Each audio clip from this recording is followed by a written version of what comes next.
د جبهه مقاومت ډلې مشر احمد مسعود وایي کاشکې ټولو داسې فکر درلودلی لکه څنګه چې زموږ دفاع وزیر مولوي محمد یعقوب مجاهد لري. هغه ویلي د طالبانو ځوان دفاع وزیر ملا یعقوب مجاهد نه یو جهان مننه چې موږ ته هم دومره وخت راکړو. هغه ویلي ملا صاحب په خبره سر هم خلاصیږي، کاشکې ټول داسې وای.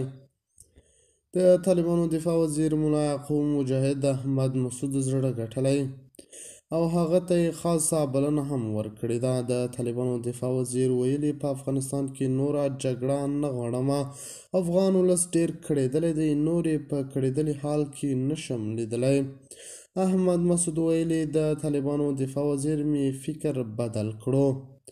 د خرابات ټي وي چینل درنو لیدونکو سلام، ستړي مشئ، وخت مو بخیر. هیله لرم چې جوړ او روغ به یې. په سر کې یادونه کوم که خرابات ټي وي چینل مو نوي سبسکرایب کړئ، په درنښت سره خرابات ټي وي چینل سبسکرایب کړئ. احمد مسعود ته دفاع وزیر پیغام. احمد مسعود وایي کاشکې ټول داسې فکر درلودلی، زموږ دفاع وزیر په خبره سر خلاصیږي. نن د غرمې نه بعد مې 3 ناشنا مسیجونه واټساپ ته راغلي ول.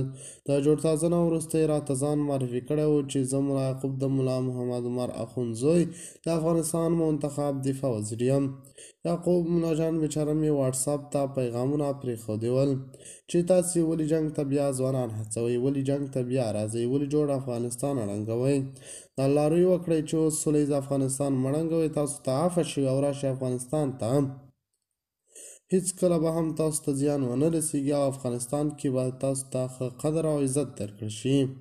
راشئ خپل هیواد ته. احمد مسعود وایي ما لا هیڅ ځواب نه دی ورکړی. د یعقوب دغه مسیج په اورېدلو مې یو څه فکر بدل شو. د خرابات ټي وي چینل درنو لیدونکو دا و زموږ ته د مهال چمتو کړی خبر د الله په امان تر بیا ښې چارې.